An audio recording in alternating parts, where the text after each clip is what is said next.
Hello, everybody.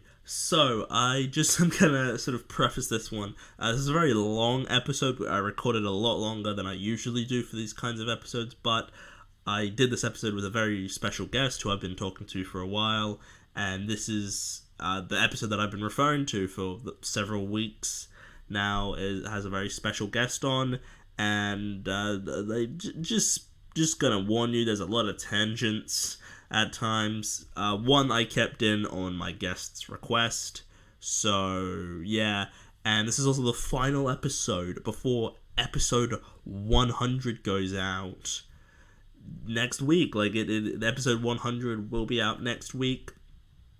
And look, that is next week. I hope you will enjoy it. But before, we've got that. This is episode 99, and let's delve right on in. Hello, everybody, and welcome back to another episode of At the Movies with William Fletcher. As per usual, I am your host, William Fletcher, and this week I am joined by a very, very special guest, the wonderful Emily Slade. Hello. It's a lovely intro, thank you. And so, this week we will be covering the 2007 film Enchanted, because there's a new one, apparently. They've finally decided to make a sequel after, I don't know how long, a long time. God, yeah, like over 10 years, I think. 15? Yeah, 15 years. It's been some. And so, you wanted to do this. I was like, here's what I'm doing for the rest of the year. Pick one. And you were like, this one. This sounds good. Yeah. I hadn't seen this movie in so long, and spoiler alert, it was an absolute joy to revisit it. Okay. So it sounds like you're going to be more positive on this film than I am. I didn't dislike this film. I would go as far to say that I like it. But okay. I don't... it's not... I don't think it's that great, though. It's... Ooh. Just remind me, how old were you in 2007? I would have been 4. So... I was like 15. Yeah. 14, 15. I think that's going to account for something. Possibly. I think... Because, I have, I've definitely seen this film before. I've definitely got memories of seeing this before, but it's been so long that I have I had no memory of anything in this film. I was like, there's so many things where I misremembered it. I'm like, oh, that's not how I remember that being. I guess I misremembered it. So it was basically like watching it for the first time, because I had no idea about anything in this. I was genuinely like, oh, that's right, I remember this bit. And then I just get to certain scenes, and I'm like, oh, that's right, there's the scene where he tosses a pizza into the oven, of course. Oh yeah, that's the real memorable moments of Enchanted there. I was the opposite. It was like revisiting a really pleasant nostalgic dream. I actually didn't realize that I knew this movie essentially off by heart. And I know the trailer off by heart. Let's start with the trailer just really briefly. I don't know if you sort it out before you watch the movie, but I remember seeing the trailer and being like, what is this? Because, 2007, this is pre-Iron Man. Cinema hadn't done any of this multiversey meta stuff yet. The closest we'd ever got really is Who Framed Roger Rabbit, which came out in the 80s. And so this trailer was not only mind-blowing, but at a time when the original Madagascar trailer was coming out, where they'd chop and change lines with visuals to make a whole different trailer to what was going to be happening in the movie, essentially. This trailer was solidly clips from the movie that structured itself well, and it's a really memorable trailer. It's really well done, and it was probably not one of the first times this kind of thing had ever happened, but certainly in my lifetime, in my awareness of cinema going, this was something really special. And then the movie came out, and it's just beloved. You know, my uncle loved this movie, which Very is same. interesting because this came out post Disney Renaissance, and the Disney Renaissance made a real effort. When you go through, there's sort of 50%, the Renaissance, of course, being between 1989 and 2000, starting with The Little Mermaid, ending in arguably Dinosaur. And it made a real effort of having main characters. So you've got a female main character, and then you've got a male main character, and then you've got a Hmm. duo main character. So for every Hunchback of Notre Dame, you have a Mulan, and for every Tarzan, you have a Pocahontas. So it seemed to Hmm. be fairly mixed with male and female protagonists in an Hmm. attempt, I think, to ensure that people weren't just thinking because they used to be family. This is the thing. I don't think Disney has ever really been considered girly. I think they were considered family entertainment. Yeah. And then the gender politics came into play in the late 80s, early 90s in a big way. Yeah. And I think they made an effort to ensure that they were splitting it up. Yeah. Um, Like, I don't think but I wouldn't consider Disney to be girly. I'm just saying I feel like there's I some think you're thinking people. of the marketing. I think the marketing definitely is gendered in a way that the movies aren't. Yeah, I Um, think and I think that's where people can get confused. certain certain Disney films certainly appeal. I feel like most Disney films are pretty like open, like they try and open to cater to like the largest demographic, but I feel like some people are sort of more interested in certain things. Like I think like Mulan, I feel I wouldn't like even is like a it's I wouldn't even argue that. They've obviously had real problems with race representation and culture mm, representation and LGBTQ plus representation. So I think in terms of appealing to the masses, they're appealing very much to the mass that they've always appealed to. And it's only in the last not even 10 years that we've really started to see them branch out in that sense. But so of course because this movie is incredibly white and incredibly heteronormative and incredibly and that's fine because we're in 2007 and we're very much riffing on all of the things which came before, which again, I grew up during the Renaissance. You were four in 2007, so you didn't go to the yeah, cinema to see, no shade, but you didn't go to the cinema to see re-releases of Cinderella no, and The I Little definitely Mermaid remember. No, and that doesn't seem like and something. and that's very much a lot of the language of this film is harking back to that. So not only did I grow up during the Renaissance going to the cinema for these movies, but I Hmm. also had the VHS vaults because VHS blew up in the 80s and Hmm. Michael Eisner really, went to town with it in the early 90s. So I was able to watch the old classics on VHS in a way that perhaps children of the 70s and 80s weren't able to watch 1950s Disney animation as easily as I could. So I have a whole knowledge of this studio and Hmm. its visual language that I can then not only bring into this movie but spot it and enjoy it. And then of course, like when you're a massive nerd like me and you spend your teenage years on IMDb, you know that that's Judy Kuhn, the voice of Pocahontas, and you know that that's Jodie Benson, the voice of Ariel. So you're getting all of the layers that they've put in there. You're getting every single one of them. Do you know what I mean? So there's a real Hmm. enjoyment aspect to this movie that I feel might get lost if you don't have that background. Yeah, that's a lot. Like yeah, growing up in a sort of different like because I grew up on classic Disney films, and but I Mm-hmm. think part of that is because I grew up with two older sisters who love Disney Mm. films, and they really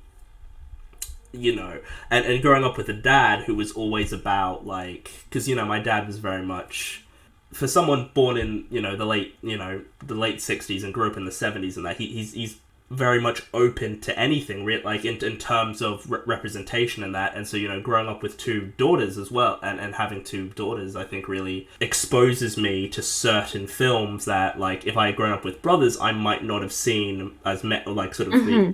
sort of older Disney films with like because I think it depends on like like, because I've watched Disney films for my entire life basically, and watching Yeah. them, and it is interesting watching, like, because I haven't gone back to a lot of classic Disney films in years. Like, I recently watched Pinocchio because they did that new one, and Hmm. it was just bizarre to me watching that, because I mean, Pinocchio is not like a Disney princess film, but it is interesting to watch that kind of film though, because it's like there isn't really anything, like, it just feels different to the way they make Disney films now. Like, Completely. They very much, I think try and lean into a formula that they've almost like an audience tested formula that they've mhm, gotten conjured up over the years. Whereas in the early days, they were just taking stories and trying to do them. I mean, the first movie that Disney wanted to do was John Carter of Mars, and they weren't able to do that for years. That yeah, was the first one he wanted to do before Snow White. So while Snow White set a precedent of this idea of Disney is to do with princesses, the hmm, the the very next movies that they did were like Dumbo, Pinocchio, Fantasia, mm, like nothing princessy after that fact, like yeah, Bambi, like all of these things that hmm, that had nothing to do. And then you we weren't going to get a princess. So that was the 40s. We weren't going to get the next princess until the 50s, and then we weren't going to get the next princess until the 60s. But now it feels like Disney is completely tied in with the princess brand, and that's because in I want to say 2010. One of the Disney execs went to a Disney on Ice and noticed that all of the girls there were wearing homemade princess costumes. And he was like, why the fuck are they? Oh my God, I'm so sorry. Can I swear? you can say what you want, just don't say anything like like offensive to any group. Like, so you can swear in that, but just try not to. Don't say anything that will offend a specific group. Just like try like Noted. Okay, I'll do my best to rein that aspect of my personality in. Um, yeah, so basically he was like, there's a gap in the market here. We should be making our own dresses and selling them to people. And that's where the Disney franchise, the Disney Princess brand and hmm. franchise began. Oh no, it would have been before 2010 because they wanted Giselle from this movie in it, but they couldn't afford Amy Adams' likeness. So that is why she's not an official Disney princess. That is, yeah, Which is so interesting because just on that, I think this movie wouldn't have got made today. And I know they are making a sequel, but it's off the success of the first one because hmm, I think the fact that they wouldn't have been able to capitalize on the main Disney princess and put her into the lineup would have stifled the creativity. I really think it would have done. So the fact yeah. that they didn't consider that first time round meant that we got this movie in the first place, and now we're going to get a sequel.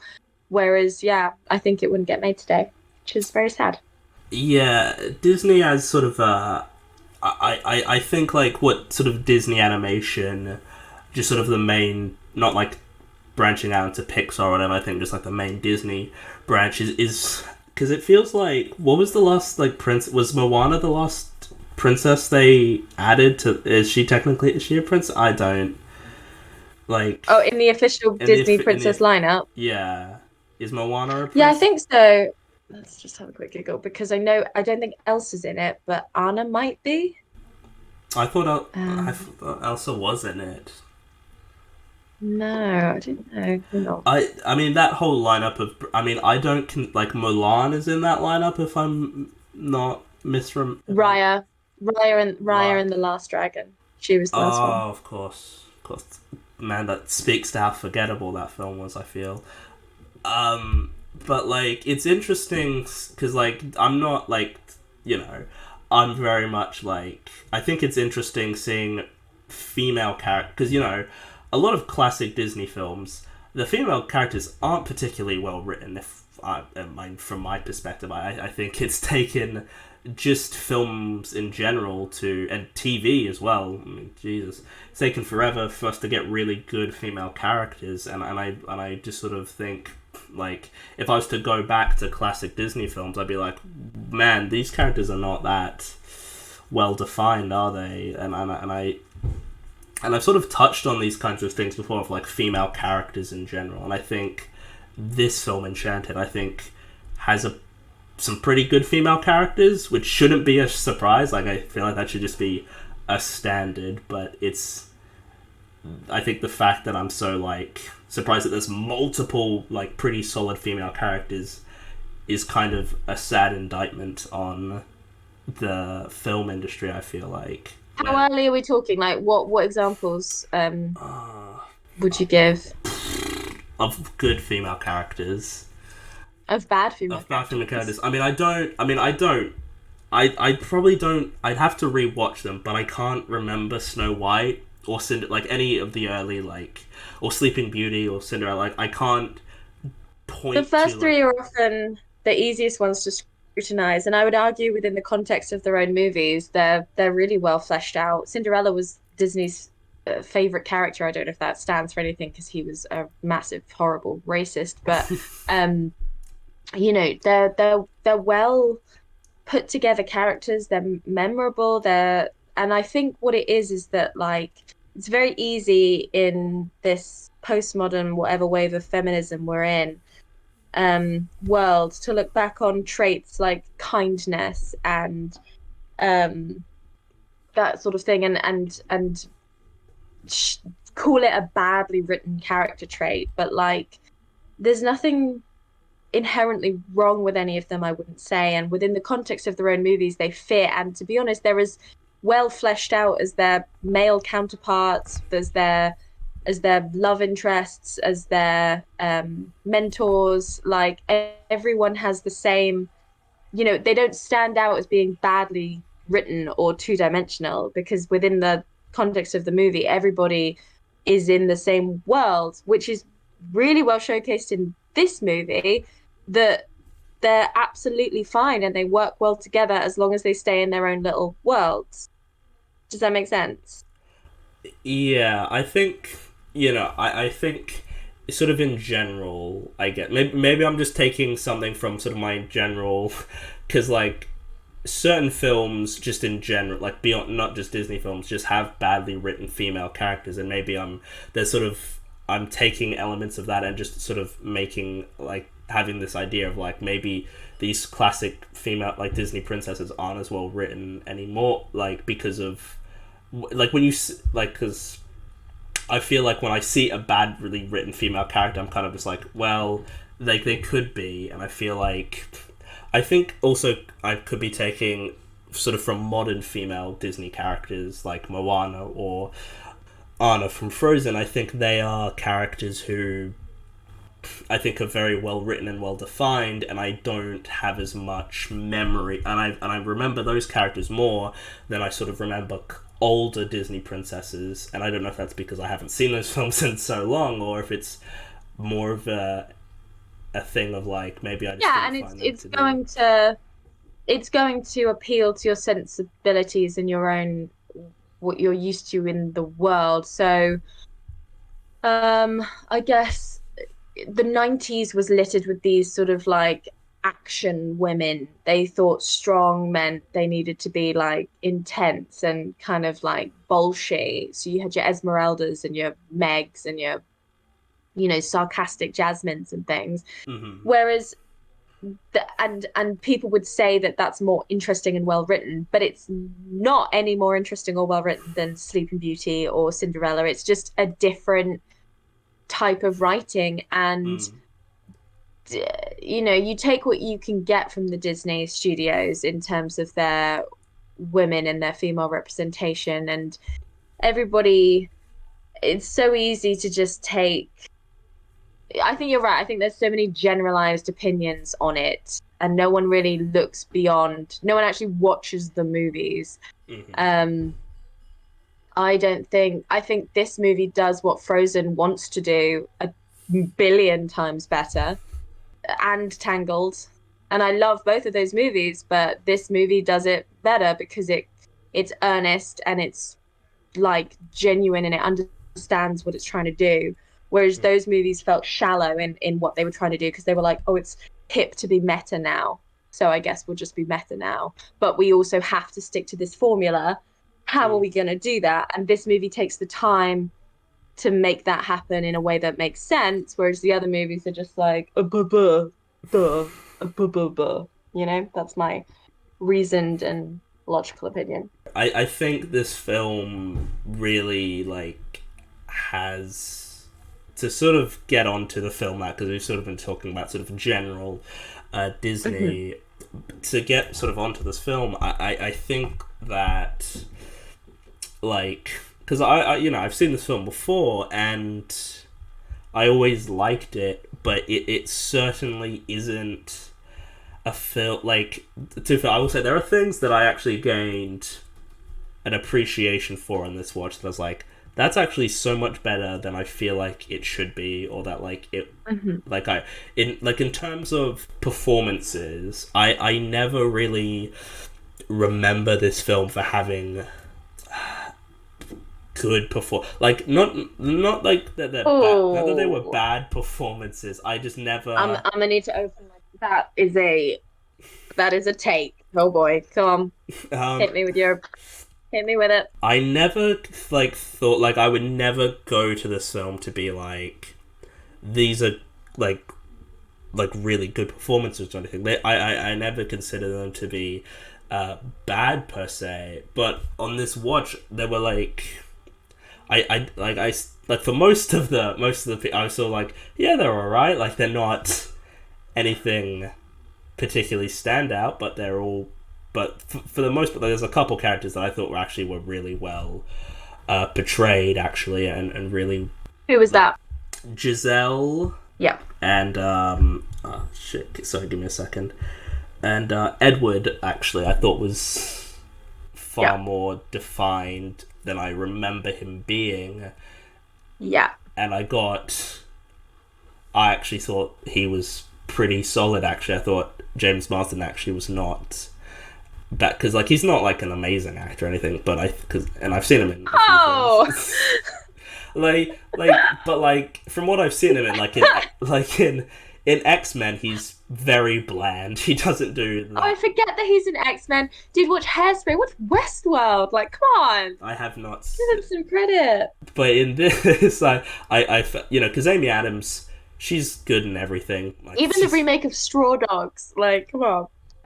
So the performances in this movie are freaking incredible. Like, they are so well done, and it is pitch perfectly cast.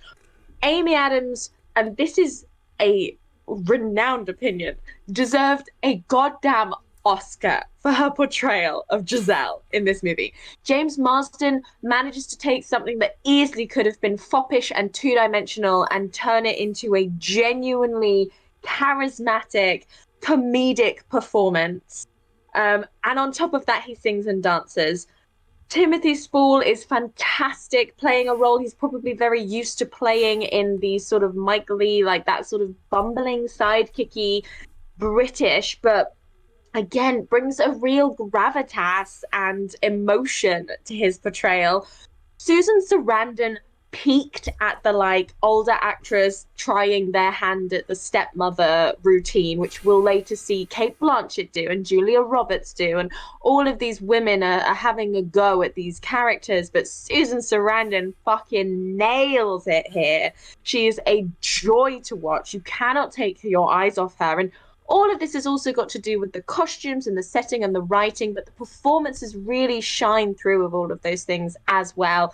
Idina Menzel here, cast purely for her acting ability. She is a literally like Tony Award-winning musical Broadway star, and she doesn't sing a single note in this movie.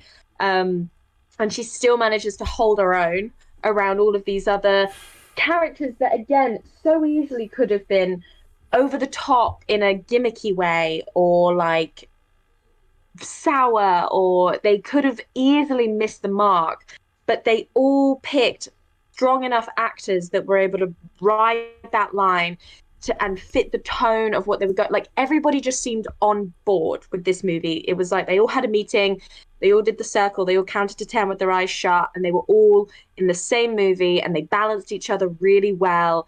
And it just brings everything together to the point where, like, you're able to cry at the end because you're just so invested in these people and their relationships. I mean, most of those people you mentioned are fine in it. Like, I don't. Also, you didn't mention Patrick Dempsey in there, by the way. Do you not? Oh my god, yeah, and he's the grounding force that ties all of these over the top performances together. And he's so earnest and so sweet. That Is he again, like you're though? just rooting for Like them. he seems like a. What's wrong with it? I just no. I don't particularly care for Patrick Dempsey in this. Actually, I think his character is like a massive dick, and I know that's like meant to be Really? like yeah, like I don't like I get that he's meant to be a bit like who's this woman, you know, she's a bit whatever, but I just can't like it takes a lot for me What, you think he's addicted to Giselle or addicted to Nancy or to both? to Giselle well to Nancy that's not really his I think he's more like the way like because I just don't buy the whole him falling in love with Giselle. That's one of my main problems with it. I just Really? don't buy Why it. not? I just don't think like I just don't care about like romance stories, and seeing romance between characters is like fucking boring half the time for me. Like I genuinely can't it's hard for me to get invested in a relationship between two characters because it doesn't feel real. Like Okay, that feels very separate to his performance in this and movie. Like I I hear you, and I do hear you, but like this movie is so deeply romantic. And if you don't like romance, then you're not going to like this movie.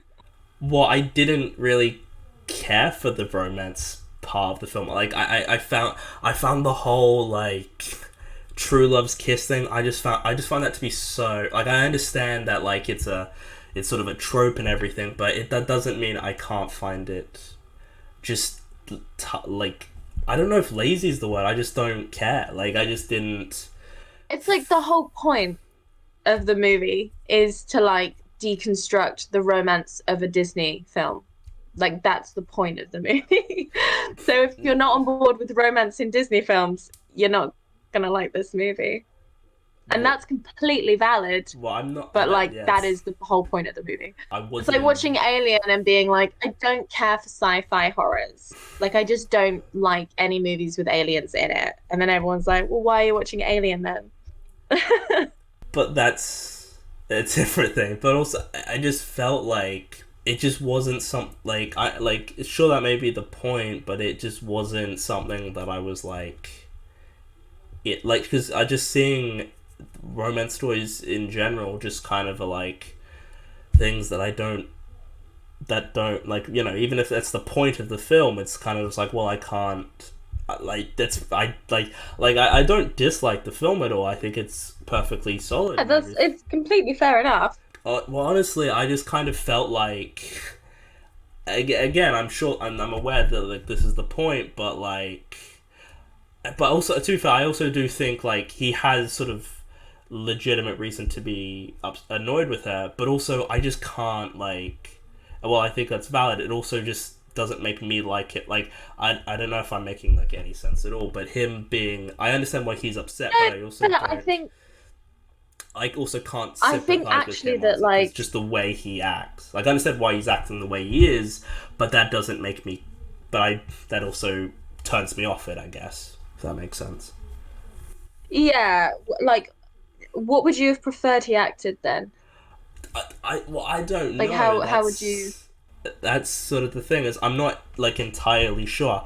I just think that I don't know because he's very insistent on getting rid of her and all that, and he like early on he doesn't want her to be there, and I'm like all right cool, and then just it's a very quick turnaround to him liking her and everything. I'm just like okay whatever, like I just don't have a investment, especially because I wasn't particularly interested in his character anyway. I think that's probably what it is. I just didn't care about his character, so I wasn't emotionally invested when things were happening. When I was meant to buy that Mhm. he would fall in love with this girl, I was just like, okay, whatever. Like I don't care. Like I'm invested in Giselle, and only really her. Like I like Edward, but I can't. But like as much as I like Edward, I wouldn't say that I'm like majorly invested in him. I'm just like I enjoy watching him, but like whatever he's doing is sort of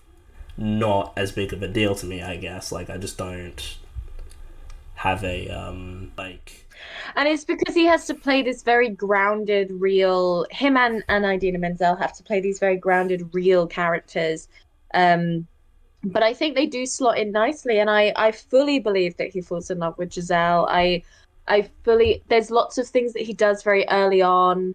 The way he is a Morgan, his daughter, I think that flesh him out quite quickly to be like a good, nice dad. Idina Menzel has that little mini monologue where she's like, "Oh, you never let me stay over because you wanted to set boundaries or whatever," and that's great. I thought you were sensitive, but like fundamentally, he is a deeply caring person, and that comes out very quickly. I don't know. I believed the character.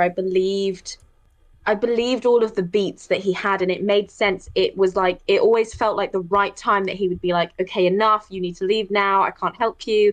And then, oh, for God's sake, like, okay, come back. Like, and then they have the big musical number. And I think that's a big turning point, and it's a very good use of a musical number in that it vaguely progresses plot and character development whilst also being an absolute fucking showstopper.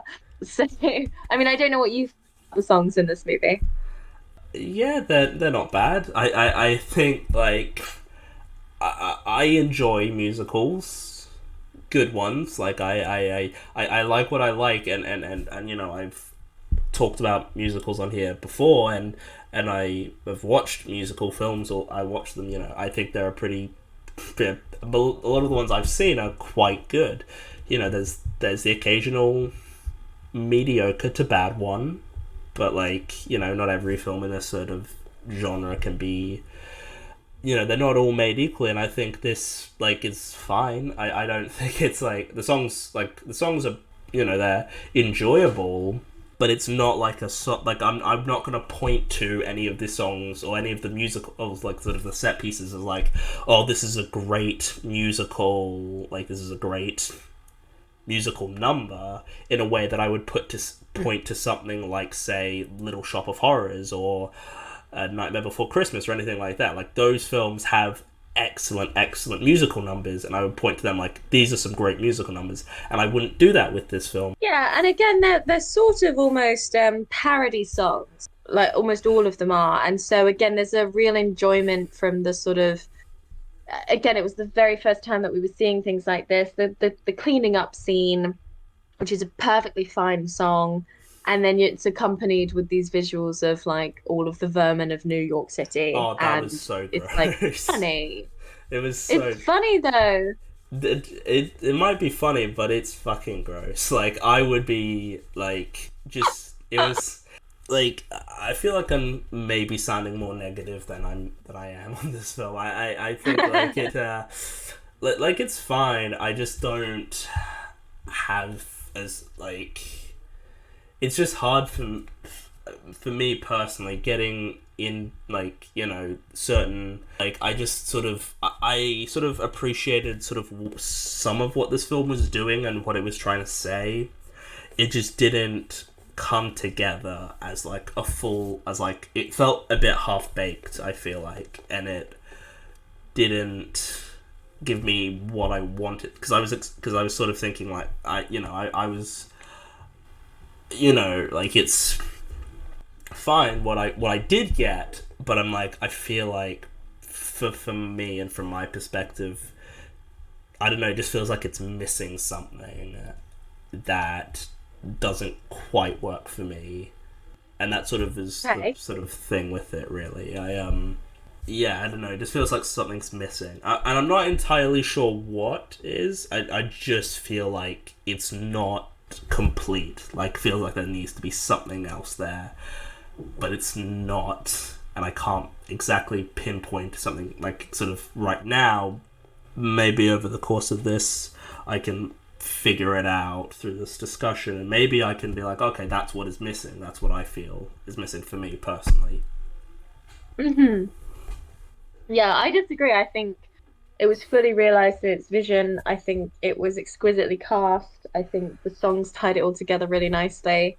And I think it was a deconstruction of the Disney movie in an earnest loving way. Like so often now, things feel like they're being done out of spite or Thor Love and Thunder felt very like fuck you MCU, and it's like that's not fun because we're all here to enjoy the MCU. So like why are you here if you hate it so much? And like Disney is getting more and more like that, like the Twitter joke in Moana and the fucking like all of this kind of like meta bullshit that feels like it's coming from a place of hatred. This, like when Maui in Moana is like, if you have an animal sidekick and you sing, you're a princess. And it's like, fuck off. Like, what is that? Like, it's not funny. It's not clever. Nobody cares. Like, the only response you're going to get from that is like, oh, I get that reference. Like, brilliant. How forgettable. Whereas here, it was like this, it works within its own world, and then we're going to bring it into the real world, and we're going to deconstruct it, and we're going to look at it, and we're going to grow, and we're going to do it from a place of love, and we're going to fill the screen with all of these references and all of this um nostalgia for the studio and its visuals and its language and all of this stuff. So it's heartwarming and wholesome because of that in a way that new meta Disney, like Frozen, you can't marry a man you just met. It's like the same conversation happens in this movie, but it's a completely different tone and it's a completely different reaction. It's not. It's just. And it was kind of the first time they were doing it as well, so it felt fresher and more honest. Yeah. Yeah, modern Disney has certainly got problems with, and I think another sort of problem, sort of certain modern Disney films have, is the whole, because this film has, to skip to the end, Giselle saves, what's Patrick Dempsey's character again? What's his name? I forgot his name already. Robert. Robert. She saves him at the end, Robert. but it's not like a, oh, look how strong this female character. She just does it, like she saves him, and that's sort of it. It doesn't really bring that much attention to it. And you're saying that's a good thing or a bad thing? I'm saying that's a good thing because modern Disney, like, and And don't get me wrong, like during this whole scene, Susan Sarandon is like, "It's a twist in our tale. You, handsome, we're gonna be the damsel in distress." Like it's very on the nose, but like in a very you don't notice it because the language of the third act of a Disney movie is coming into play, and you're like used to it, and it's like yeah, riffing on that, so it's really good. And I think you're absolutely right. She just fucking does it, and there's no need to be like, "Oh!" it's sort of a recent example of modern Disney and its quote unquote progressive isms, but like not portrayed well, is in Ralph Breaks the Internet, where there's all the Disney princesses, but they're just sort of not really like, they just, I don't know, something about them just feels off in the way that they're written, and then they're just like, well, and the way they're like, oh, did everybody think this was like, they sort of think like, oh, just like, it's just the way they're written as characters about big strong men. It's like, okay, like I understand there's like the sort of thing, like that sort of a thing, but it's so on the nose, and it's like, I don't need you to sort And of again, spell it it's out like for it me. doesn't know its own source material. Like, fuck me. Like, Ariel essentially saves the day in The Little Mermaid. Mulan saves the Do you know what I day mean? It's in Mulan, in like, Mulan. Like, it's like they don't even know their own fucking stories. Like, all of these, they're all lumped into one. They're all like Rapunzel saves the day in her own story. Like it's just hollow, and it's just going off like they've read a Twitter thread of some angry letterboxed user, and they're like, "Oh, aren't we clever?" And you're like, yeah, "No," because every movie is different. Like Snow White has nothing in common with Cinderella, who has nothing in common with Sleeping Beauty.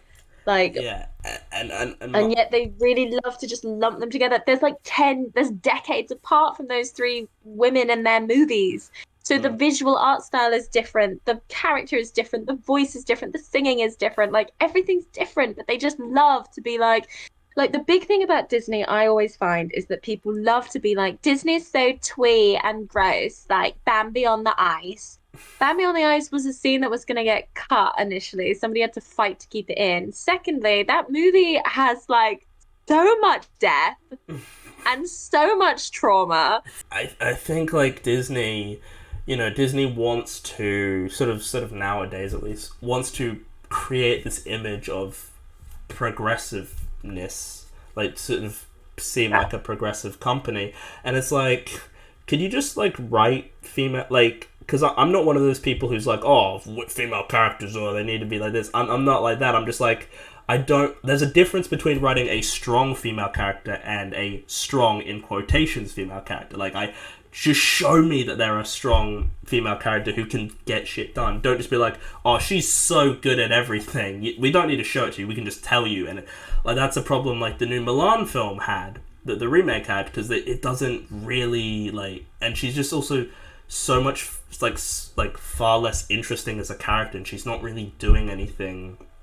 interesting. I And think. like the definition of strong, like I don't want a strong female character in that she can like beat up 10 guys. I want a strong female character in that like she's relatable and well written. Like flawed. Give us flawed female characters. The closest we started to get was when they gave like Belle that little flick of hair that she'll tuck behind her ear because the actress would do that. So they wrote it into the character. It's very Studio Ghibli to give them these little traits like that. And it instantly, even though Belle is the worst for being a Mary Sue, she is she has that visual aspect that's quite human and sweet and sets her apart. And so, you know, I'm gonna do it. I don't know if I'm gonna regret it. Probably am.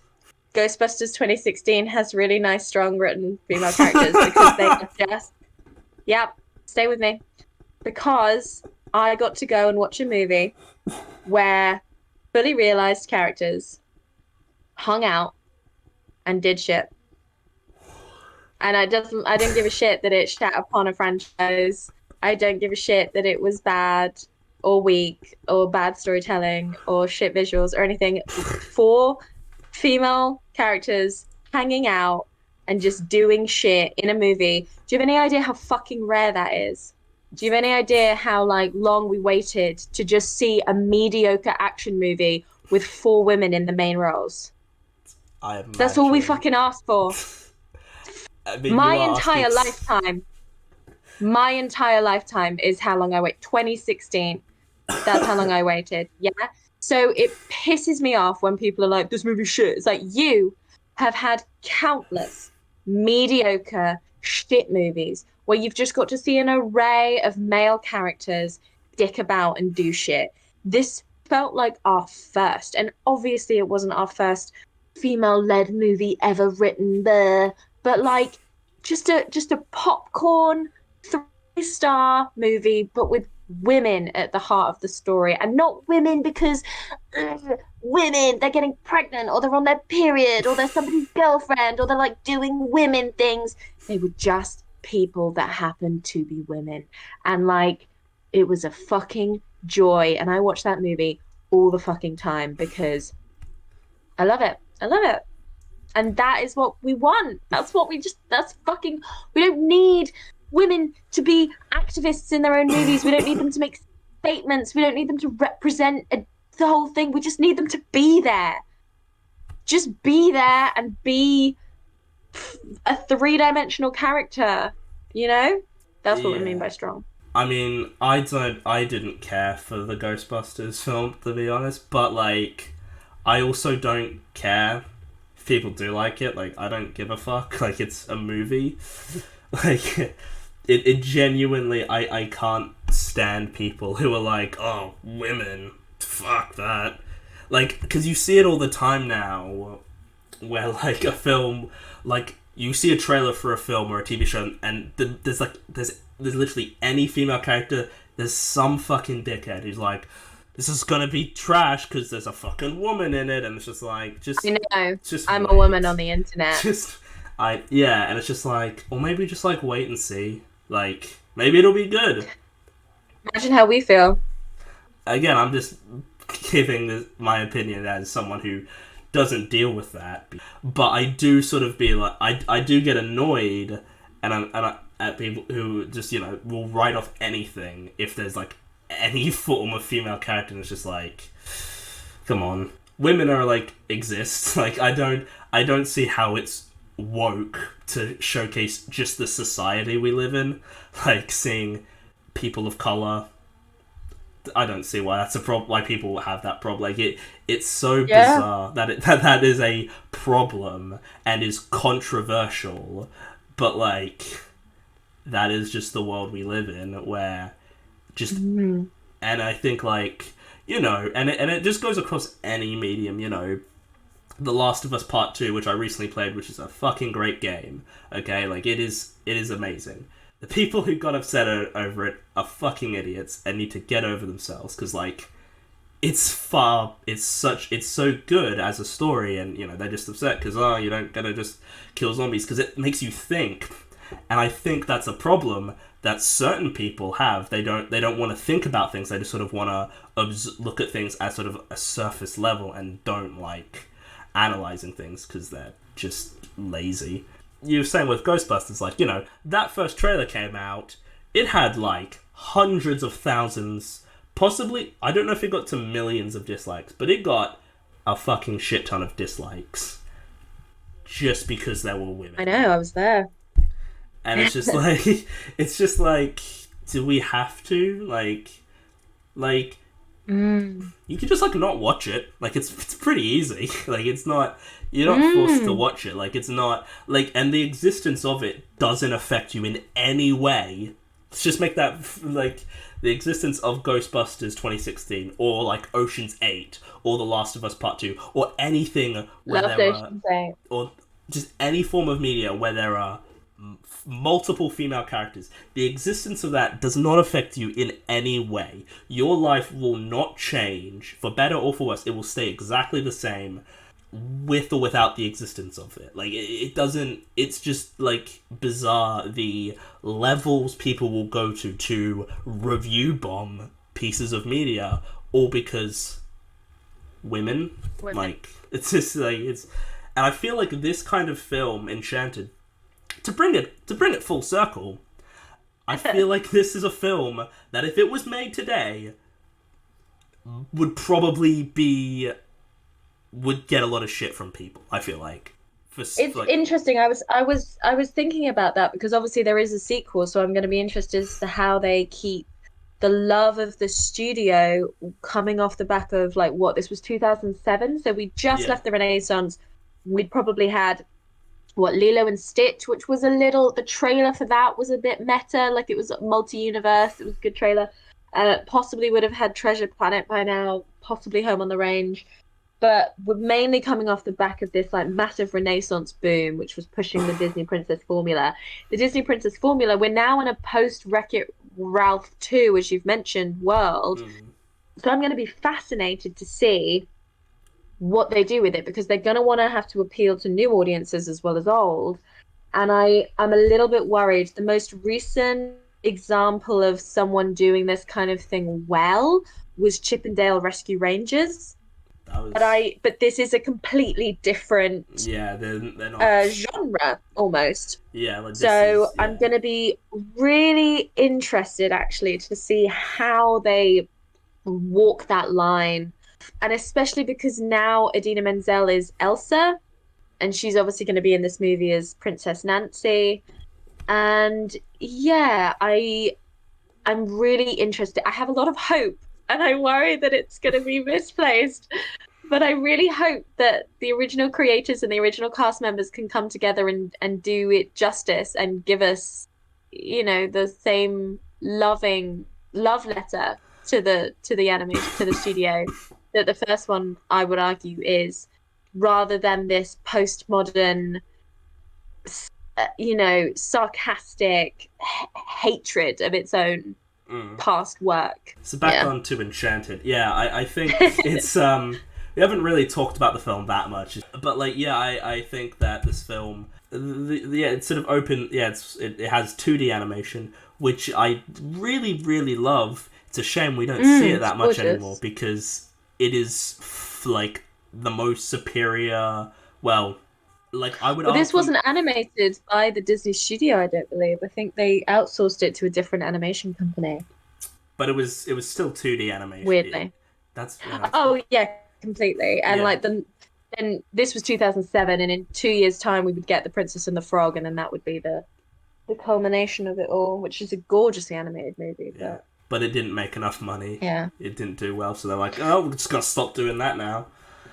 And yeah. it's a shame though because 2D animation looks like pretty great. Like look, 3D Mhm. animation for the most part looks pretty good, but I do miss 2D It's animation. different, isn't it? Yeah.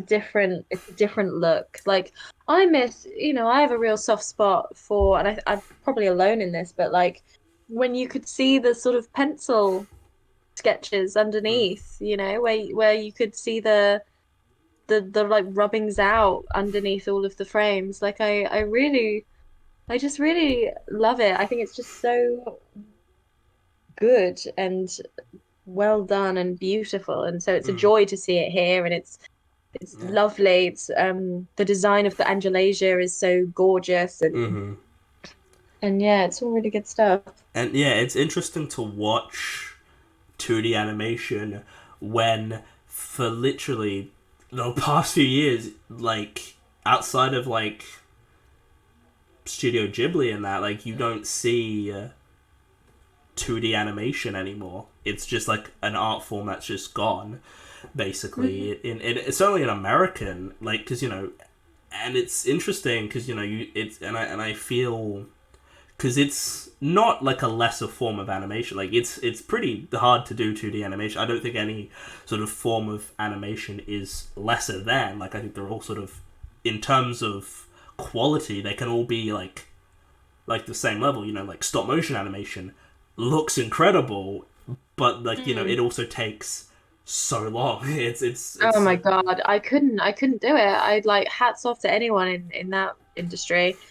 But yeah, I mean this. Oh, Cartoon Saloon. They're doing 2D animation still. they did Wolf Walkers. That's what they've done. That's right. Hmm. Yeah, yeah, yeah.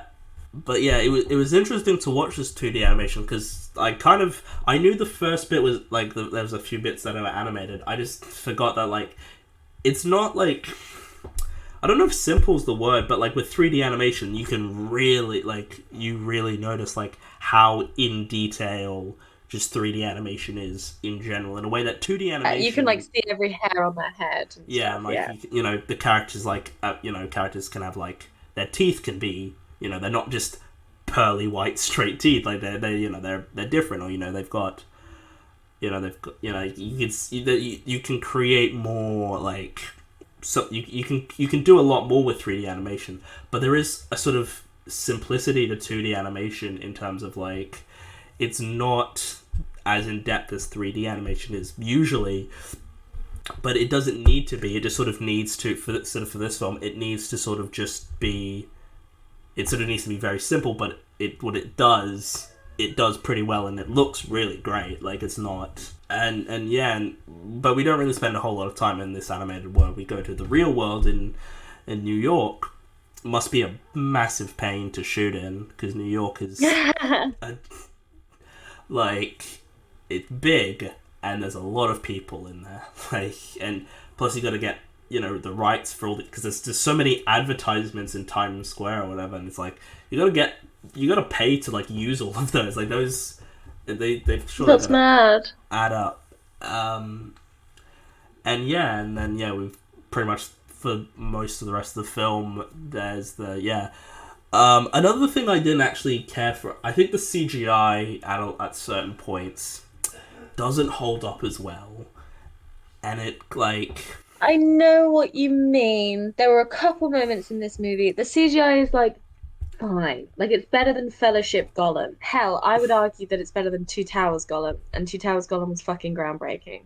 It's way better than Philosopher's Stone Troll. Um, it's like I think in a few years' time we're really gonna start seeing it, but for now it can get away with itself because it's a little cartoonish. I mm, think it justifies itself within the context of the movie, and I think it gets away with itself. But I do know what you mean. And then the only other two bad things about this movie, because there's only two bad things. Um, was when Timothy Spall was dressed as the taxi driver, and it was very problematic. Because he's in like brown face. Of And then course. yeah, it was atrocious. I was like, oh fucking hell. Because For he'd been making disguises throughout the movie, yeah. and you could argue that all of his disguises are problematic because they all have like The, over the top accents and exaggerated features and things like that, like eyeliner or mm. big mustaches But and things like like that. that's I can I'm not necessarily again like I don't like stereotypes are a bad thing, obviously, but like if it like I think there's like a line where like it doesn't bother me. Like I think it depends on I know what you mean, and I've seen this movie so many times, and it's been quoted so many times within my family of like him doing the exaggerated accent of like you want an apple, like it's just sort of become nothing now, and it is still like quite funny in a way. Um, but yeah, there's very little of that in this movie, but like that was the one thing, and then the other thing that is bad in this movie is, and it is unforgivable, her fucking dress at the ball. Like it's a Kings and Queens Renaissance ball. She's gone shopping all day in New York fucking city, and she comes out in this slinky mermaid number, mm, this like purple prom dress with like a halter neck, beaded halter neck, I may add. And yeah. it's fucking crazy. And everyone else is in like, and it's because she spent the movie in these like over the top princessy dresses, so they wanted to make a distinction and put her in something more modern. Like, I understand the sentiment, but fuck me. Like at the end of the day, this is a goddamn Disney movie, and you will give me a dress of my dreams that you can put on a doll. And I know you never did because you couldn't market this one in the way that you wanted. And I know we've had the wedding dress, which was peak Disney dress, but Oh, that dress to is come off the fucking back of peak. that, It's a and joke. it's so heavy as well, and it's gorgeous.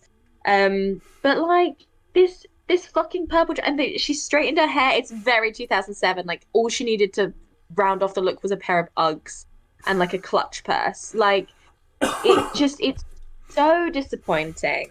It's so underwhelming. She doesn't look great. Like she looks great because she's Amy Adams in 2007 in a slinky purple dress. Like it's great, but like they're really doing it to make her stand out in, but like, in a franchise that's known for its princessy fashion. I don't know. It doesn't sit right with me, you know, My memory and it of pisses me off. my memory of that dress was that it was far more extravagant than what it was. Mm, And then she walks out with this purple dress and was like, "Oh, is that it?" yeah, The way it it's was being set underwhelming. up, I was like, "Oh, it's gonna be like this They fucking shop for like amazing." 2 solid days. They like steal an emergency credit card and go to every single store, and they come out with a million bags. And she's bought a dress from like Monsoon. Yeah, I was Like like, someone I think went to my prom with that in like 2007. yeah, Like I was like, right. And I'm just like, okay, she looks great and all, but like, is that it? Like, I was really like, man, you could have done something. Like, I was genuinely like, right, that's not as. and if you want to make it modern, and I know it sucks because we are in 2007 and we did have that mini conversation as well that was very 2007 where Morgan's reading from the Cosmopolitan, I assume, and she's like you shouldn't wear too much makeup because guys will get the wrong idea, and you know what Oh, they're like. They're only after one that felt thing. a bit weird, didn't that? I was like, It was funny. Like it's fine. Like it's completely fine because it's a 6-year-old saying this. So like she doesn't have a fucking clue what she's talking about, and she's reading from not only a magazine for women that's trying to sell them things, but also a magazine in 2007 in the height of Paris Hilton, in the height of this sort of bizarro um with the 90s were incredibly sexually liberating for women coming off the back of the AIDS pandemic, and then we moved into the 2000s where everything got a bit blurred, and we went into sort of old-fashioned sentiments as well as new modern sentiments, and there was a real blur here, and it's still fun, and I don't begrudge it at all. It's just very interesting to me that like that line would not make it into the movie these days, but then it leads into a very sweet joke where she's like, they're only after one thing. And Giselle is like, what's that? And she's like, I don't know. My dad won't tell me. And like, it's a really funny line. Like it's very sweetly delivered and it's very good. But yeah, it was very like, oh, it like fundamentally this movie is fairly timeless, which is strange to say, I think, considering everything we've said about the progression of the Disney studio. And I do wonder if a child today, having not brought up on the same diet of Disney that perhaps me or even you have been, would then watch this, would they get it or like it? So I'm really interested to see the response to the sequel. Mm. But it to me it feels timeless because it's just a good movie. But I wonder if I'm blinded and biased.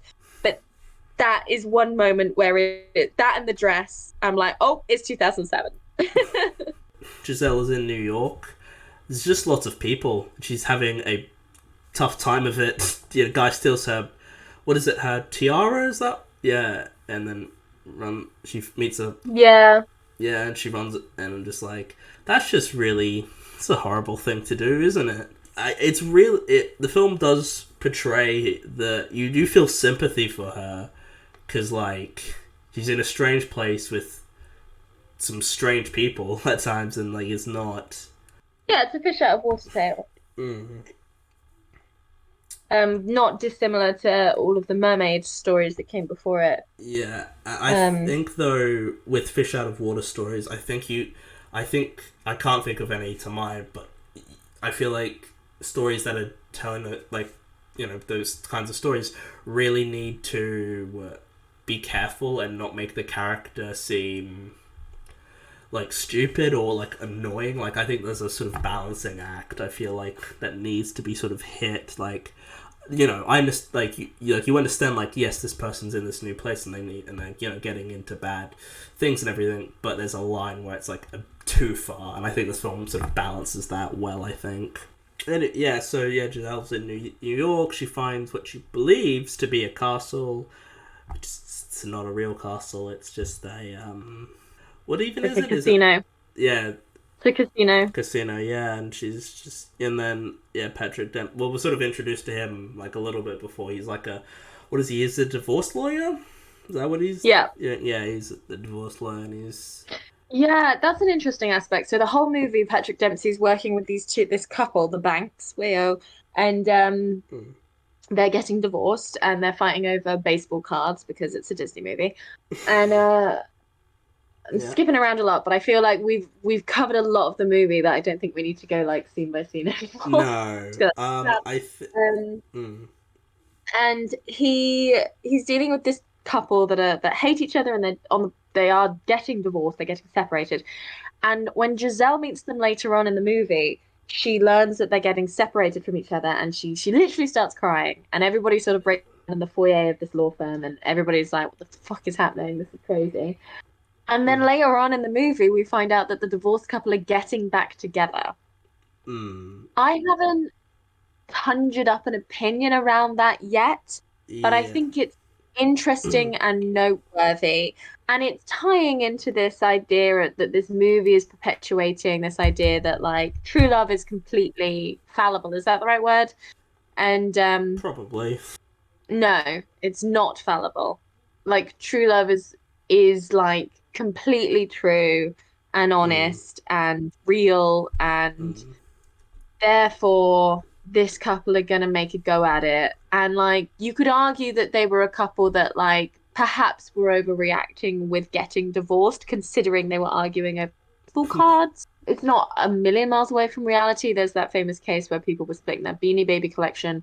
I don't know how I feel about it. Like Them getting it's back so together. them getting back together. It's such Mm. a small moment in the movie, but I think it ties into this idea that gives Patrick Dempsey's character hope, and this idea that, like, I don't know, you can work through things because he's jaded because his wife left him. Like, she Mm. just left and abandoned him and the 6-year-old daughter. We don't know Mm. how long ago that was, more than 5 years. So maybe she was a newborn when she left. That's actually a plot point. That's weird. So he's been with Nancy for 5 years and Morgan is 6. So Nancy's been with Morgan like Pretty much. like all of her life. Mm. Why is she got whatever? I don't care. It's a Disney movie. And this is the She thing. does have a Anything like bizarre that, dislike. well, not necessarily bizarre dislike, but it's a very strong dislike. Like when Yeah, he's like, and I get it, and it sounds like Roberts kept Nancy quite separate from Morgan this whole time, so it makes sense that she's not a massive part of her life, even though she's technically been with her the whole time. mm-hmm, Um, it's interesting. Timeline's a bit skewed there, but yeah, don't know how I feel mm, about the divorced couple getting back together. It makes the point that the movie needs to make, so it works, but I don't know what it's saying outside of that, and I think it's fine, but I would be interested to see if somebody else is like, actually, it would have been better if they'd stayed apart to show mm, the variety of relationships and the variety of mm, how love can mm. do whatever. But yeah, we'll Yeah, see. I mean, See if that's addressed.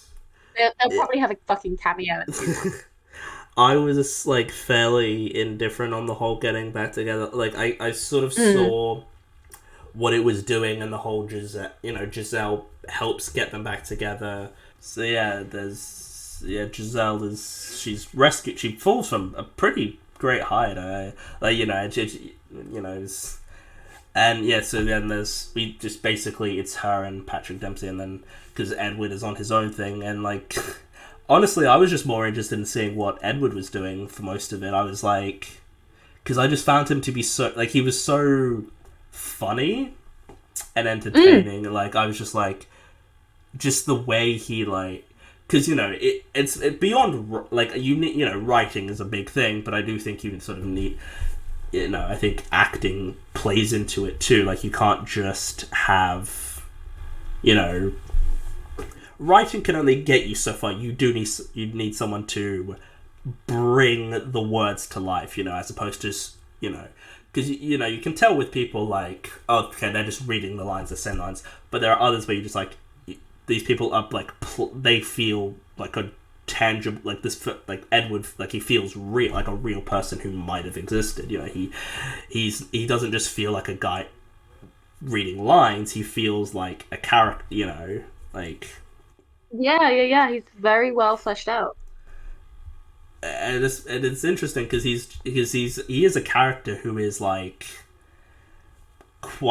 could be quite bland. Like he could just be Yeah, it's what I said earlier at the beginning. He yeah so easily could have fallen into this trap of like blur, two-dimensional, fake. Because you look on the Disney princes, people say that the Disney princesses are badly written. Tell me a defining character trait of Prince Philip. Tell me a defining character trait of Prince Eric. Do you know what I mean? You fucking can't. They're which one like was Philip in cardboard. again? I have no memory of which Exactly. one Eric. I know Eric's So from Little Mermaid. I've Prince got Charming was with Snow White. Snow White. Another Prince Charming was with Cinderella. Philip was with Sleeping Beauty. Oh, Then I've no Belle memory of had the that film. Beast. Ballad Beast, yeah. Jasmine had Aladdin, who's technically a prince now, I guess. But then we don't have a prince for a while, really. Like John Smith's not a prince. That Quasimodo's not a prince. Peter Pan's not a prince. Like Tarzan's not a prince. The He's a guy from nobleman, but Mulan that's is not a not. prince. Yeah, he's Well, like a he's like general. yeah, but yeah, So it's he's like not a still yeah. high up. Mm, Obviously, Prince Eric for Little Mermaid. Moana doesn't have a love interest. Prince Hans, but he's like a villain in Frozen. mm, There aren't that many Disney princes, mm. and the Beast probably has the most character, but the movie is called Beauty and Yeah, the Beast, so you would he hope is so. one half of the title. Yeah, that's the He's protagonist. yeah. So yeah, they're all kind of like bland, whereas like Prince Edward has a lot going on, and Mm. he covers a lot of. Yeah, I don't know. It's a really good performance. Well, because I just found him to be quite funny and entertaining, which like I'm all for because I'm I think he's because he's not a like he's not two dimensional, but he's not the most deep character. Like he's very much like he just sort of wants to marry Giselle, and that's it. Which isn't necessarily he's got a bit more than that, but his main goal basically for the film is to rescue Giselle and marry her, and they've got that scene where they're on a date, which I really like. Actually, I think that's a really nice, charming It's scene. very cute. Yeah. And he's got his fucking Liberty fucking like crown on. He's got like the what is he? He's got something like around his neck. Yeah, it's Yeah, very sweet. and like that, I kind of like those kinds of scenes. I like more than sort of the more dramatic stuff. I like seeing stories about people just sort of living in the sort of the mundane things. Just sort of seeing two people interacting and forming something as opposed to the whole Completely. just They're my favorite movies. yeah. But like, But also, yeah. I'm a person who's more interested in romance films about failing relationships because I just find that more interesting personally. But yeah, I prefer seeing the more sort of mundane elements of it, and that's kind of why I didn't like the whole True Love's kiss, because I was just like, okay, that's. I sort of see what they're going for, which also I don't care for that as a plot point anyway. It feels like kissing a woman without their consent. It's a bit, but I just but beyond that fact, I'm just like it's. And I bet that's gonna come up in the fucking sequel because again, it's like, it's just those fucking lukewarm BuzzFeed takes on Disney. It's Yeah. like the fucking fairy tale. Would you rather we went with the original Sleeping Beauty fairy tale where she's raped by the king and gives birth to twins whilst unconscious? Like I'm not saying take what you can get, but like it's a fucking fairy tale that was orally passed down by like weavers and washerwomen to like frighten children and to just pass the time. And then they were compiled by two like noblemen.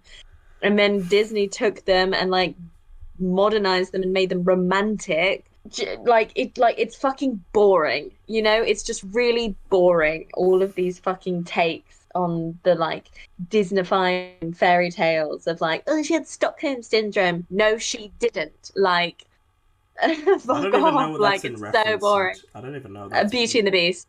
Is Everyone that says what that happened? Belle has Stockholm syndrome. Is that what happens? I don't think she does. I think No, she from my doesn't. memory of that film, it seems pretty It's so boring, legitimate. and it's just, it's very like 2010s online film criticism. It's very like, oh, we're gonna do a YouTube song about it, and it's like, whatever. But like, I bet in the sequel they're gonna make a thing of like, you kissed me without your consent. Yeah, if he hadn't kissed her, she would have fucking died. So like, what would you prefer? Like, Mm. you know what I mean? Yeah, it's just I get very annoyed at that. Like, there's so much more to say. Like, why are we coming back to the same mundane, like, dull, like, oh, Keira Knightley doesn't let her daughter watch Disney movies because they're bad influences. How? They're fucking films. Like, it's the same argument of like video games make people violent. We're finally coming around to not thinking that. So why are we still thinking that Barbie's boobs and Disney's kisses are ruining women in the same way that video games are ruining boys? Like they're not. Like fuck off. Give people more credit than that? I Thank you for coming to my TED Talk. set you off on something. Look, I like.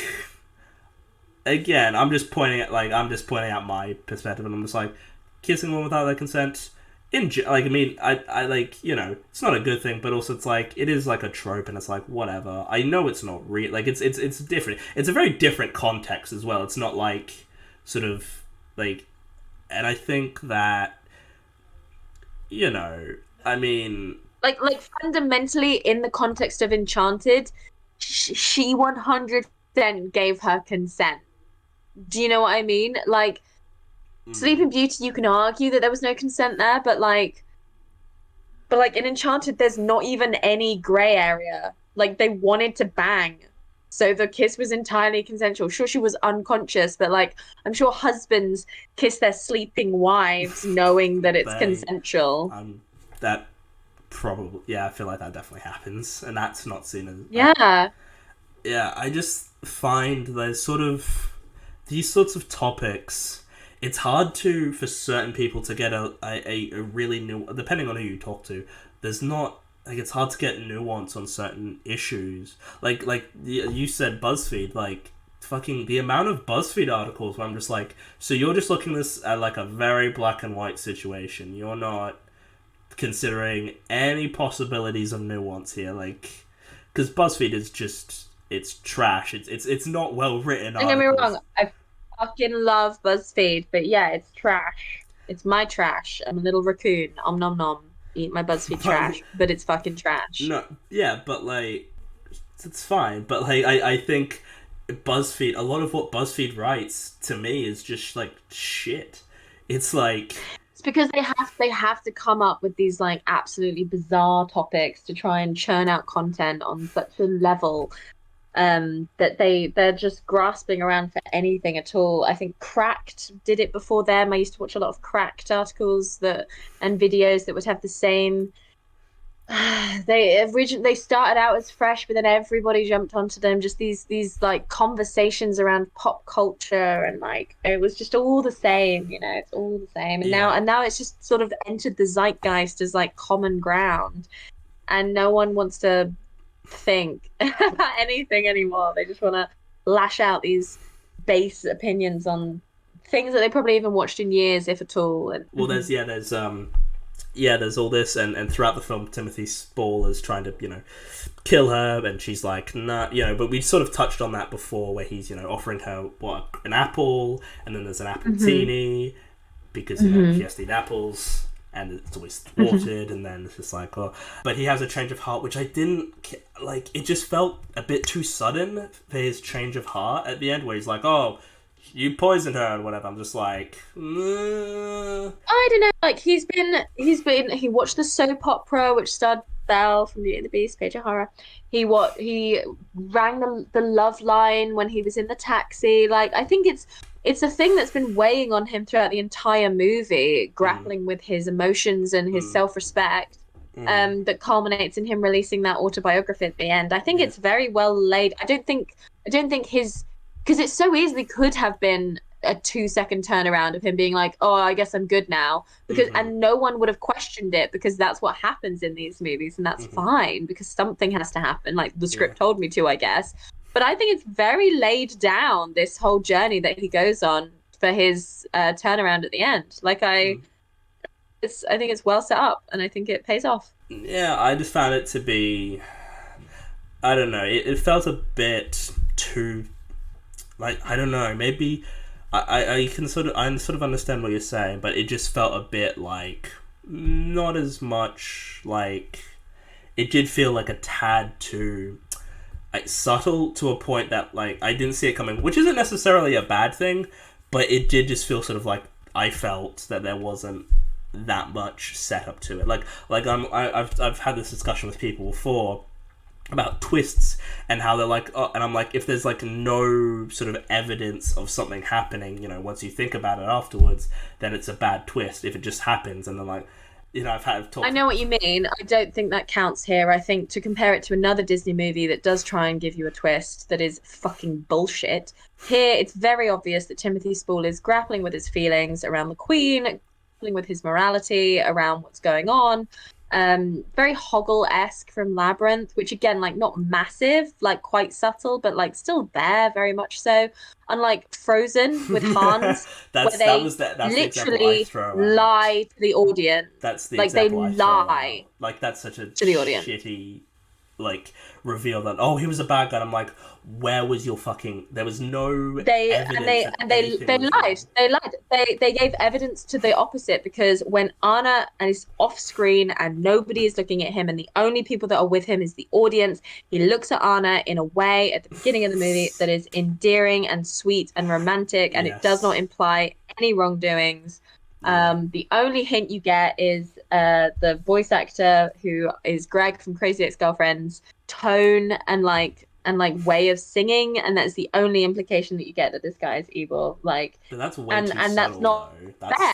That's it's not even and that is just because like we know this actor and we're like, oh, I guess he's maybe a little bit evil, and like we're watching the movie and we're like, I guess it's gonna go in this direction, but otherwise, yeah, they straight up lie to the audience, which is just fucking bad storytelling. Another reason why Frozen wishes it could be this movie. Yeah. Better than Frozen from my memory. So yeah, we've sort of touched on the ball theme sort of at various points throughout this. Yeah, she's got the dress. Which has the best song in the world. That song was my anthem for unrequited love for like Oh 10 yeah, we're at the years. I right love at it the end. Yeah, so much. yeah, Such a man. beautiful song. Yeah, And when Patrick Dempsey leans in and like sings sings like four lines of the song to Amy Adams, it is the most romantic thing that has ever been on screen until The Handmaiden. Like it is erotic and it is sensitive and it is so romantic. yeah. Well, there's basically to get to the ending, the queen she becomes a dragon, which doesn't look bad by itself, but when it's holding Patrick Dempsey, that's the problem I have. When like the CGI creatures interact with real people, that's when it looks ropey, and I'm like, oh, that doesn't hold up as well. Like by themselves, they look Mhm. fine, but like or Yeah, like it's when fair. Pip the chipmunk is, which we haven't mentioned Pip when he's interacting with people, he looks a bit off, and he ends up saving their day by just standing on Narissa's hand, and it falls, and then she Mhm. explodes into dust, into blue dust, Yeah. and then it's a nice happy ending.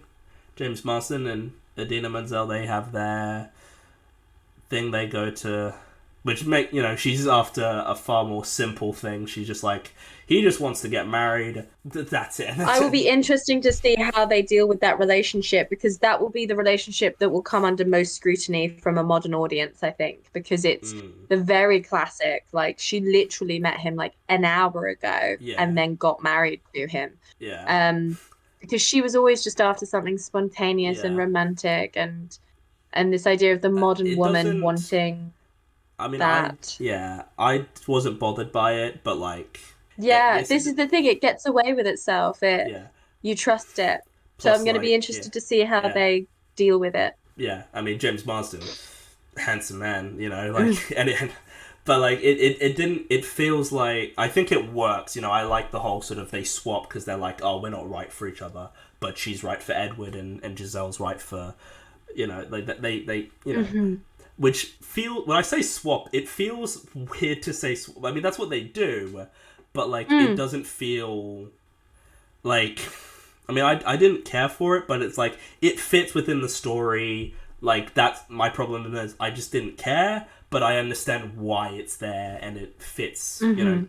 In terms of the story and everything. And then Giselle's opening her own clothing business with fucking rats making everything, and other animals, which I'm like, that doesn't seem like a good business idea though. Like, Eh. that seems like, I mean, I know it's a fairy tale, it's not real, but like, I just thinking about it logically, I'm like, man, I wonder how many places will be willing to. I mean, I guess you don't have to pay them because they're animals, and I imagine they don't care for Free that. labor. And then, yeah, it's a nice sort of happy ending, and yeah, we just sort of breezed through. But we have sort of been talking about various elements of the film, including the ending earlier on, and Yeah, we've spoken about this film for 2.5 hours. yeah, and yeah, also Timothy Spall, he's writing a book. Is he gonna be in the new one? I don't know if he wasn't I in the. don't know. I think he I would would be, be. You might get like a nod to him, like they might stumble upon him on the streets of New York or something. Do you know or what I maybe mean? In he's, sort of like a, yeah, oh hey, kind of thing. Like, and he'll give them like a piece of information that they might need yeah. or something. But Or it like could even beyond be, that, I yeah, don't think he's or going it to be could be smaller, necessary to be like in the he's movie. maybe he's written like a new book and it's just in like the background of a shot or something, and Yeah, yeah, something completely. subtle like that. But yeah, Yeah. I think that's pretty much it with the film. And Pip also writes his own book as well. Hmm. Just keep writing books. Yeah, this is a decent film. I give it a 7. It's a 7 out of 10 for me anyway. No, so is that you coming around, or were you always going to I was mark it always a 7 out of 10? 7. I think I seemed more negative on it than I probably am. I just like I think as you were seemingly such a fan, I was like, oh, maybe I should be more. I don't know, because I was like, because from my sort of opinion, from my sort of perspective, I was just sort of like, fine, like and I'm sure people, I'm sure my family, they love this film. I guarantee if I told them, because they're very much, when I give my opinions on certain films, they're like, oh, that's too harsh. And I'm like, Is it though? Like when the Milan remake, I gave it a 2 out of 10, and they're like, "Oh, that's too harsh." And I'm like, "No, it's not. It's a terrible, terrible film." But I imagine they would fit if I was like, "Oh, Enchanted, I gave it a 7." You know, like me not ranking up as one of the best Pixar films is controversial to them because they love it. I'm like, it's good, but it's a film that's beloved just for the opening 15 minutes. I feel like that's Right. just my opinion, and you know, Enchanted is like it's a good film. I never disliked it. I just honestly, the more I was thinking about it, the more I was like, I didn't really care for it as much. Honestly, like I didn't have as many like I sort of wrote a review and I was like, there's sort of things that don't work for me, but I didn't like articulate them. And I think speaking to someone else, I guess, helps bring out my opinion and why I have a problem with the film. And I think, and that's why this is sort of a good excuse to talk about films, because it's like it helps me come to a realization on films. It makes me think like, oh yeah, I didn't actually, I liked that more than I thought, or I did, or I'm able to articulate problems with a film. Whereas when I'm just writing, I'm just typing a review, I'm like, oh, okay, this doesn't, it's not the same thing. It is harder, I guess, when you're just by yourself thinking sort of in your own head and you don't have a assenting or dissenting opinion. It's Yeah, completely. so yeah, what would you give it Nice. a rating? Oh my God, it's a 10. Come on. It's a 10. What it set out to do, it does beautifully and well. The cast is exquisite. The songs are memorable. Like it's beautifully shot. It's not too long. It's not too short. It's a nostalgia-fueled, meta, fresh take on a company that then try and do this a million times since and fail miserably. So, Mm, 10. yeah, I think that's pretty much it. Is there any sort of final things you wanted to say, or not really? No, I think I've given. I would love you to keep my Ghostbusters rant in here. Right. Well, now that you've asked, I feel bad if I don't now. Um, so yeah, thank you for listening to this one. Emily has her own podcast, much bigger than this one. Emily does a podcast. Yeah, it's Why This Film podcast is what it's called. Yeah, do you want to talk about that briefly before I? Yeah, so we look back on the movies of your childhood. So you'll pick a movie that you used to watch a lot as a kid. We'll rewatch it and have a chat about it.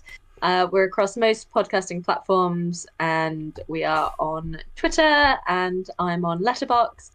If you want to come on, you can email me at whythisfilmpodcast@gmail.com. Um, and we are also going through all of the Barbie movies at the moment in a side pod on the same platform called In a Barbie World, which is very fun. So check that Mm. out if you're so inclined. Yeah, thank you for joining me for this one. This has been a long time coming. This has been Yeah, thank you in for having me. yeah. So yeah, thank you for listening to this one. This is very long, getting an actually really long episode because usually the episodes go for not this long. I hope you enjoyed. Lots of rants, lots of tangents, but I think they were What a interesting. podcast is for. So yeah, thank you all for listening. This, I believe, when this is going out, I may edit this out if I'm wrong, this will be the final episode before we get to episode 100, which is Wow. insane. So yeah, episode 100, that's the next one, when this comes out. Something different, and I hope you enjoy it. It might turn out terribly, but at least it'll be something unique, and so it'll differentiate it. So yeah, I hope you all enjoyed this one. Listen to the other episodes. Check out Emily's podcasts. And goodbye.